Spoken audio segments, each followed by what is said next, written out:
ce qui concerne ces différents projets, je crois que primo, on doit normalement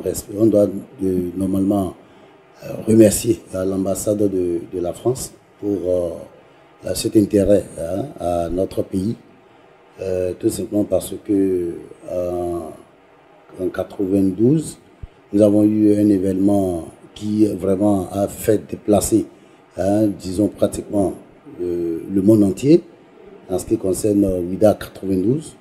Mais depuis ce moment, on n'a plus jamais eu la chance d'avoir un projet du genre. En ce qui concerne le carnaval international de WIDA, je crois que c'est une chance pour nous.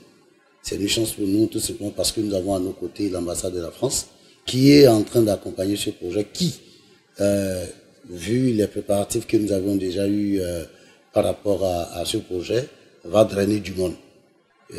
Pour ce faire, le Bénin aura gagné en ce qui concerne le volet économique, parce qu'il y a des gens qui viendront pour se loger, pour également goûter en ce qui concerne la culinaire béninoise.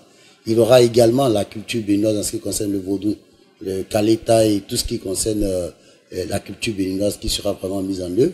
Je crois que c'est déjà un atout. Ça permettra au Bénin de se faire valoir à travers le monde, de montrer sa réelle identité à travers le monde. Et ce carnaval, comme vous le savez très bien, et puisque vous êtes aussi sur le projet, ça va drainer vraiment un monde fou. Je vais peut-être parler en premier lieu, en deuxième lieu plutôt de l'héritage en ce qui concerne l'école Bénin, en ce qui concerne l'exposition, puisque j'y étais personnellement, sans vous mentir, on en avait vraiment besoin. Puisque moi-même étant béninois, il y a certains noms, il y a certaines activités, il y a certains jeux que je ne maîtrisais pas à l'origine. Je ne savais pas quelles étaient réellement les familles qui étaient, les détenteurs de ces jeux ou de ces cultures. Mais à travers cette exposition, ça m'a permis de mieux comprendre ma culture. Et ça a permis également à tous ceux-là qui sont arrivés de mieux comprendre comment les choses sont mieux organisées en ce qui concerne le volet culturel au Bénin. Là, en ce qui concerne la biennale qui a eu lieu du 5 au 16 août de cette année, je pense que c'était quand même important pour le Bénin, la tenue de cet événement, tout simplement parce que quand on parle de vaudou, à l'extérieur, en Europe, c'est pas encore trop... les gens n'ont pas l'habitude de faire d'amalgame autour, mais en Afrique, de façon générale, si vous allez en Côte d'Ivoire à côté, quand on dit vaudou, les gens pensent que c'est négatif.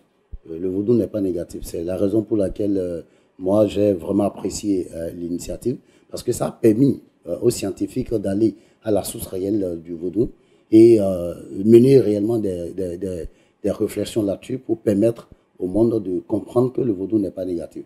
Et ça a permis également de faire des expositions en ce qui concerne comment on appelle la musique. Les gens ont essayé d'expliquer un peu le vaudou à travers la musique. On a eu un Haïtien, également un Béninois qui ont eu à monter sur scène. Pour le Béninois, c'est le frère Amangbeyon, le slammer vaudou. Et pour l'Haïtien, c'est notre frère Josué. En ce qui concerne Afrique Décide, comme je le disais, j'ai eu la chance de faire la découverte de cette organisation non gouvernementale sur le site culture et patrimoine.bj. C'est sur ce site que j'ai eu la chance de lire un peu, de voir un peu ce qu'ils ont eu à mettre en œuvre. En l'occurrence, la mangrove sacralisée. J'ai eu à lire un peu et voir également les activités qu'ils ont eu à mener. Et c'est grâce à eux que j'ai su le rôle principal qu'a joué ce milieu, cet environnement au moment de l'esclavage. Je pense que c'est à l'actif de cette ONG et également ils sont à encourager. Je pense que la direction est vraiment disponible à les accompagner si ils ont besoin de nous. Je pense qu'on serait là pour les accompagner.